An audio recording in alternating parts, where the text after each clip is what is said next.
In front of me is Samsung Galaxy M56, and today I would like to show you how you can add emergency numbers.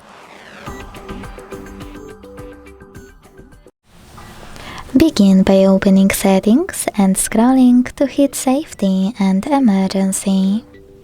Then tap on Emergency Contacts. Select Add Emergency Contact and click on the ones you wish to add. When you finished, hit Done. As you can see, all of mine were successfully added. To delete any of them, hold the chosen one, click on all of the ones you wish to get rid of and hit Remove All at the bottom. To use emergency contacts, make sure this switcher next to Show on Lock screen is blue, so they will be accessible from your locked screen.